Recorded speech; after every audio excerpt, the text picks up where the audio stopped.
नमस्कार, मैं हूँ आलोक मेहता। एचएसआई में आपका स्वागत है। हमारा अनुरोध है कि आप एचएसआई देखें, लाइक करें, सब्सक्राइब करें, मित्रों को, ग्रुप्स को फॉरवर्ड करें और उनसे भी आग्रह करें कि वे भी सब्सक्राइब करें ताकि अधिकाधिक दर्शकों तक नियमित रूप से हमारी बात पहुँचे। उनकी राय, उनके कमेंट्स, आपकी राय, आपके कमेंट्स हमको मिल सकें। भारत ने दिखा दी तेल की धार नहीं धारा। पूरे दुनिया में तहलका मचा हुआ है। ब्रिटेन, फ्रांस, केवल एशिया के देश नहीं, यूरोप, अफ्रीका, सारे देश में हाहाकार है जिस समय युद्ध के बादल। देखिए, बहुत कुछ बरस रहा है, लेकिन गोला बारूद बरस रहा है, मिसाइल बरस रही हैं। यहाँ तक कि ये तो कहा जा रहा है कि इजराइल ने ईरान के जो परमाणु जहाँ पर उस बनाने की कोशिश है, उस इलाके पर भी कुछ गोला बारूद मतलब मिसाइलें छोड़ी हैं। ऐसी स्थिति में हॉर्मुज़, जानते हैं आप, जो रास्ता ईरान से दुनिया के जाने के लिए, शिपिंग के लिए एक बहुत बड़ा रास्ता, एशिया, यूरोप और गल्फ, ये जो हमारे देश हैं पश्चिम एशिया से निकलने के लिए, वो एक बहुत बड़ा समुद्री रास्ता है। उस हॉर्मुज़ से भारत के 2 जहाज, कौन?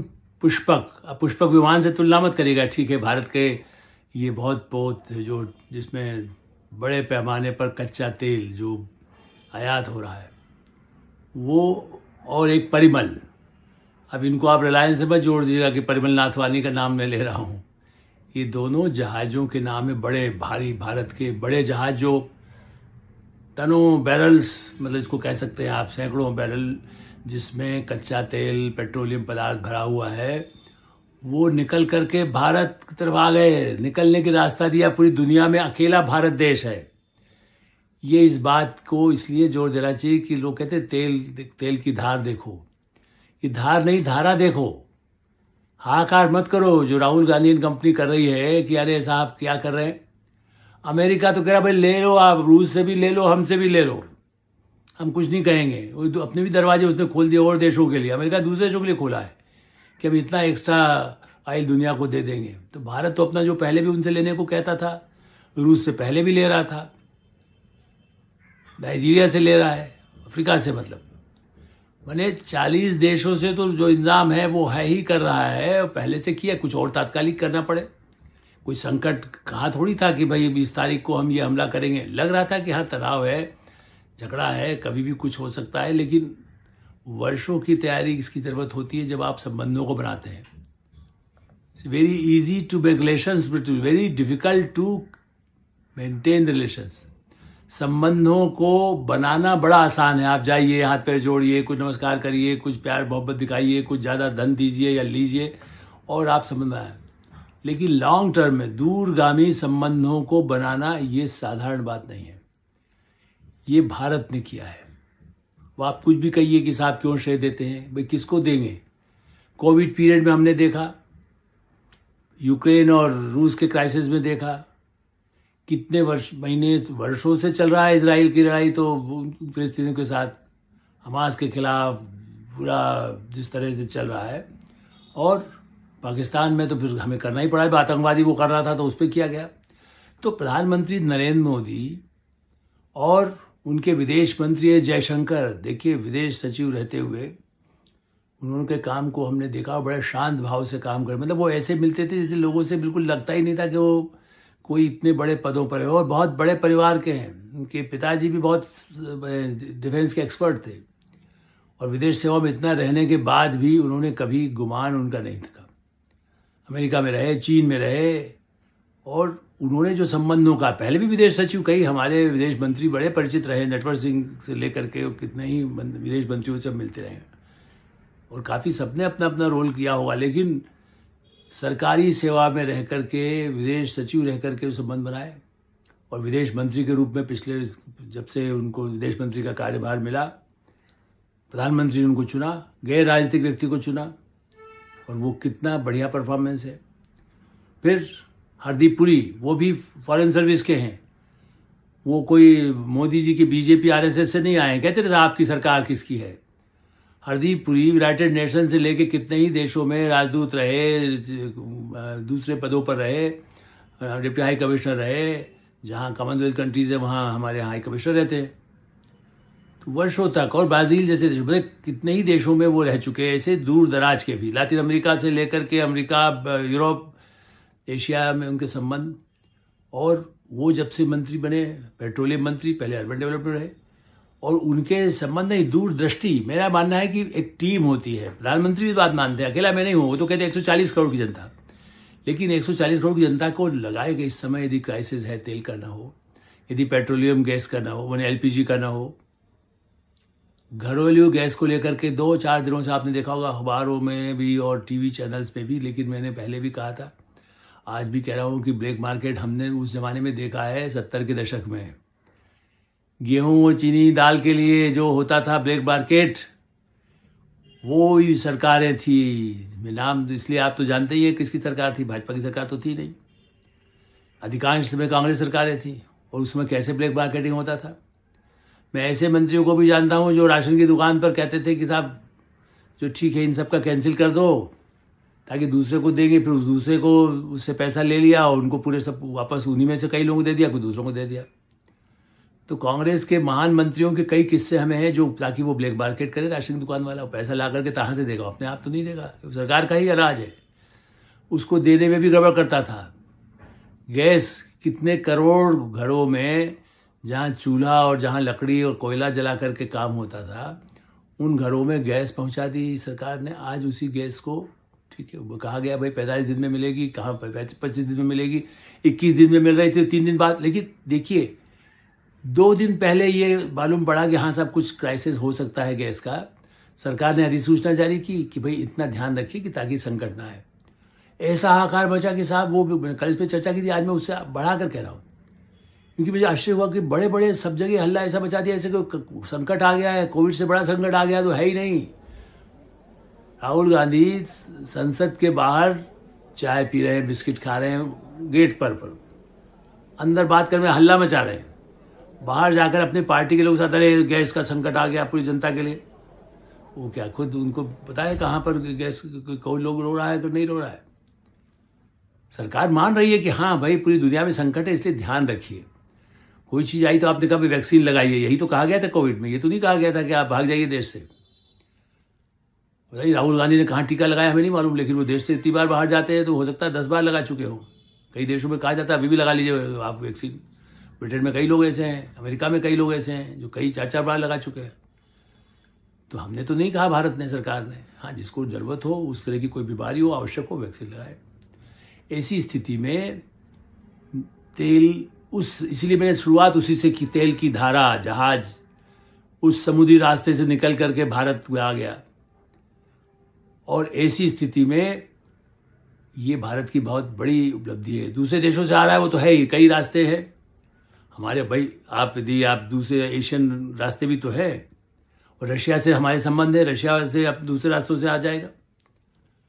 और रशिया से दूसरी बात, इतनी अफवाहें फैलाई गई, झूठ बोला गया अपोजिशन से कि रूस से तो नहीं, वो भाई ट्रम्प के झूठ पर भरोसा करता है अपोजिशन, भारत के सच पर, भारत के रिकॉर्ड्स पर, भारत के रजिस्टर पर, भारत के कंप्यूटराइज्ड सिस्टम है। ये कोई ऐसा नहीं कि बटन दबा करके बना आप कोई हाथ से लिखा गया है कि साहब ये हमें रूस से आया, नहीं। रूस से उसके प्रतिबंध 100 बार उन्होंने कहा, लेकिन उसके बाद भी भारत लेता रहा है। और जब ज़्यादा ज़रूरत हो ज़्यादा लिया, जब कम ज़रूरत हो कम लिया, जब ज़्यादा मूल्य देना है कम दिया। तो रूस से हमें आ रहा है, हमें उन कंट्री से, संयुक्त अरब अमीरात से हमको मिलता है, यूएई से। और इसलिए यूएई ने क्यों कह दिया था कि एकमात्र प्रधानमंत्री नरेंद्र मोदी हैं जो इजराइल और ईरान दोनों से बात करके मामला कर, उन्होंने अमेरिका नाम नहीं लिया, उन्होंने कहा दोनों का खत्म हो जाएगा।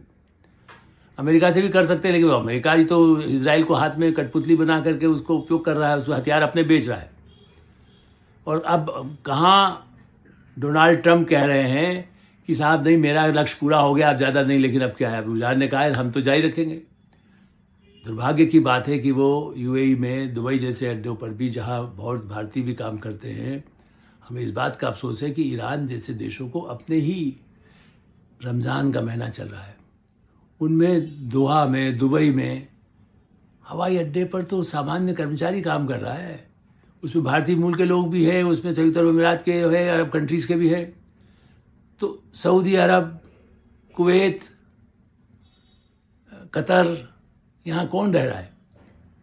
उसके बाद भी चलिए, वो तो सबको पता है कि क्या है, उसके बाद भी वो निपट रहे हैं। उनको आत्मरक्षा के लिए भी भारत ने क्यों हमारा सहयोग करते हैं, क्योंकि ईरान का शिप जो उनके युद्ध में काम आता है, उसने रिक्वेस्ट किया भारत सरकार का, आप देख लीजिएगा डिटेल्स।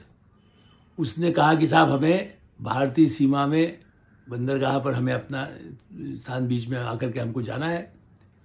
भारत ने 1 मार्च को अनुमति दी, 4 मार्च को उनके शिप आकर खड़े हुए। उनके जो कर्मचारी हैं ईरानी, उनको भारत ने सुरक्षित करके रखा हुआ है। भारतीय नौसेना के और भारतीय सेना उनकी रक्षा कर रही है कि भाई उन पर कोई खतरा ना है। एक शिप पर हमला हो गया जो बगैर दूसरी श्रीलंका के बॉर्डर में थे, लेकिन भारत की सीमा में जो जहाज आकर के जिसने अपना कहा था हम अभ्यास कर रहे थे, यहाँ आ गए, हमको जगह दे दी जाए। उन्होंने पहले जगह मांगी, मगर भारत ने, रक्षा मंत्रालय ने भाई समीक्षा करके भारत सरकार ने उनको अनुमति दे दी और 4 मार्च को जहाज ने लंगर डाल दिया। तो ईरान क्या कहते, ईरान से आपने क्यों नहीं किया, ईरान का समर्थन क्यों? अरे भाई मातम करने के लिए तो दस्तखत कर ही दिए थे जाकर के वहाँ पर। आयतुल्लाह खमेनी के लिए जो दस्तखत करना था, विदेश सचिव ने जो उपयुक्त समय था उस पर जाके किया। ये कोई जरूरी थोड़ी कि आप उसी समय किसी की मौत पर पहुंच जाएं, जब कई बार लोग 4 दिन बाद या 13 दिन बाद पहुंचते हैं। तो भारत ने वो भी शोक व्यक्त किया और उनके विदेश मंत्री भारत आए, उनसे बात हुई। अब तो जयशंकर ने कल जो बात किया परसों, 24-48 घंटे में प्रधानमंत्री ने कितनी ही बैठकें की, इन लोगों से लगातार विचार विमर्श किया। और जयशंकर ने जो विदेश मंत्री आए थे उनके साथ ईरान के विदेश मंत्री से बात किया कि देखिए हमारे शिप आने वाले, हमें संकट ना हो। और उसका परिणाम है कि आज हॉर्मुज़ उस जहाज के रास्ते से, जो समुद्र रास्ते से जहाँ कोई नहीं जा पा रहा था, भारत का है। इसी तरह सरकार ने आज पेट्रोलियम मंत्री राहुल गांधी ने रखा, लेकिन उसके बाद राहुल गांधी कुछ और अपना कहानी सुनाने लगे। वो कुछ और आरोप परिवार पर लगाने लगे। भाई आपका काम था जनता की आवाज़ उठाएंगे कि आपको मंत्री से लड़ाई करना है, आपको दुश्मनी पर्सनल पुरानी है कोई, आपके किसी घोटाले की कोई फाइल तो उनके पास नहीं है कहीं वो दिखा देंगे उस सरकार की, कांग्रेस की, चूंकि वो कांग्रेस सरकार में बड़े पदों पर थे। विदेशी दूतावास में हमें मालूम है कितने के डॉक्यूमेंट्स ऐसे पहुंचते हैं कि अमेरिका में कहाँ ड्रग्स लेते हुए कौन कहाँ पकड़ा गया था, फिर कैसे किसको छुड़ाया गया। बहुत पुराने राजनयिक हैं पूरी बिहारदीपुरी। बहरहाल वो ऐसा नहीं करेंगे, वो कभी गोपनीयता को ऐसा किसी दुश्मनी निकालते नहीं हैं। लेकिन उसके बाद भी भाई एलपीजी आप गैस का संकट है तो देश को बताया जाए, संसद में चर्चा हो। लोकसभा स्पीकर ने पूरा लंबी चौड़ी अपनी व्याख्या की। उन्होंने कहा भाई ठीक है, आप लोगों ने जो ऐसा प्रस्ताव लाया, आज वो वापस आ गए। ऐसा प्रस्ताव तो गिरना था जो गिर गया, उसकी चर्चा हम पहले कर चुके हैं। फिर उन्होंने कहा चलिए आप इस पर संकट पे बात करना है तो इसका जवाब भी विदेश जो पेट्रोलियम मंत्री हैं वो दे देंगे, उसी समय में आप बात करिएगा। तो ठीक है, वही हुआ। बाकायदा राहुल गांधी ने 4 लाइन बोला, उन जनता की बात तो उन्हें करना नहीं थी, उन्होंने तो अपना दूसरा एजेंडा शुरू कर दिया। इसी स्थिति में जिस तरह से बेबाकी से जवाब दिया गया है और पूरा डिटेल्स, इसलिए मैं उस पूरी डिटेल्स को नहीं, आप उसको कहीं भी किसी चैनल देख सकते हैं, मैं आपका समय इस कार्यक्रम में नहीं लूँगा। मैं अंदर की बात बता रहा हूँ कि उन सब देशों से, अमेरिका से बात हो रही है, इजराइल से बात हो रही है, ईरान से बात हो रही है, सऊदी अरब से बात हो रही है, सऊदी अरब से बात हो रही है। दिन रात हमारा विदेश मंत्रालय, पेट्रोलियम मंत्रालय, भारत सरकार और गृह मंत्री अमित शाह यहाँ नजर रख रहे हैं कोई देश के गद्दारों से। नक्सली के नाम पर तो कोई गड़बड़ नहीं कर रहा, ब्लैक मार्केट ये तो है, जैसे मैंने कहा था। क्या कांग्रेस पार्टी या उनके साथी वो ब्लैक मार्केटियों के साथ है? जो गैस के सिलेंडर अचानक उन्होंने कह दिया जी स्टॉक नहीं है, रेस्टोरेंट बंद हो जाएंगे, खाना नहीं मिलेगा, ये किसी जगह रखा हुआ भी उन्होंने आज से कह दिया ताकि उनको लगे और हम भर ले। ये कहा गया कि ब्लैक मार्केट को रोकिए और थोड़ा संयम रखिए। जहाँ ऐसी ज़रूरत है कि भाई अभी गैस गांव में नहीं मिली है, पहुँचने में देरी हो रही है, वहाँ उनको ये कहा गया, पर्यावरण मंत्रालय उन पर आपत्ति न करे कि हाँ इन्होंने ये जला लिया, चूल्हा जला लिया, या वहाँ उन्होंने तेल, उसे मिट्टी के तेल का पूरा आपूर्ति की जा रही है। एक भी जगह पेट्रोल डीजल की कमी नहीं होगी, चाहे पेरिस, लंदन, ऑस्ट्रेलिया, दुनिया भर के देशों में जो संकट आ रहा है, अमेरिका में संकट आ रहा है, वो दूसरे तरह से। अमेरिका में आर्थिक समस्या आ गई, चूँकि इतने अरब डॉलर खर्च कर चुके ट्रम्प साहब, लड़ाई में अपने हथियार झोंक दिए, वहाँ दूसरी इकोनॉमी पर उसका असर हो रहा है। दुबई से सिटी बैंक के सारे कर्मचारी, मैंने सिटी बैंक को बंद कर दिया गया। भारत के लोग, भारत की कंपनियां दुबई में काम कर रही है, दोहा में काम कर रही है, अबू धाबी में काम कर रही है, कतर में काम कर रही है, और ईरान में भी 9,000 से अधिक लोग आज भी नागरिक हमारे दूतावास के संपर्क में हैं। भाई उनको सुरक्षित लाना है। उसमें छात्र हो सकते हैं, उसमें व्यापारी हो सकते हैं, उसमें कोई और लोग हो सकते हैं जो वहाँ हैं। तो ऐसी स्थिति में ये जो भारत की क्षमता है, इसे कहते हैं तेल देखो तेल की धार देखो। ये तेल की धारा दिखा दी है ऐसे समय में जब दुनिया संकट में है, और इसलिए इसके लिए लड़ाई झगड़े ब्लैक मार्केट के बजाय देश को जैसे कोई संकट आता है तो ये संकट विश्व का संकट है, भारत का नहीं है। और ऐसे संकट में भारत धैर्य के साथ जैसे काम करे बगैर किसी को कुछ बोले। प्रधानमंत्री ने भारत में इस तरह के रोज हर एक का खाता खोले ताकि दूसरा दादा भड़का दिया जाए उसको, या यहीं पर ही कोई उसकी और उच्छृंखलता काम करने लगे। रातों रात नोटबंदी की थी, बहुत बुरा लगा था लोगों को। तो इसमें तो कोई ऐसा गैस बंदी की नहीं गई है, बल्कि गैस के दरवाजे खोल दिए गए हैं। उम्मीद करना चाहिए कि लोग इसमें धैर्य के साथ, सरकार के साथ नहीं, अपने समाज के साथ न्याय करेंगे। और ब्लैक मार्केट को पकड़ने के लिए कहाँ है वो आरएसएस, कहाँ है वो एनसीसी के जवान, कहाँ है जो इस तरह के जो लोग काम करते हैं। उन लोगों को एक एक गली मोहल्ले में सक्रिय होकर के देखना चाहिए, कोई ब्लैक मार्केट कर रहा है उसको कैसे रोका जाए, पकड़ा जाए और गिरफ्तार करके पुलिस के पास दिया जाए। यही एक समाज के भारतीय नागरिक का कर्तव्य होगा, ऐसा मैं मानता हूँ। एचएसआई में हम यही विराम देते हैं। आप एचएसआई देखते रहें, लाइक करें, सब्सक्राइब करें, मित्रों को ग्रुप्स को फॉरवर्ड करें, और आपकी कोई राय हो तो अवश्य अवगत कराएं। धन्यवाद, नमस्कार।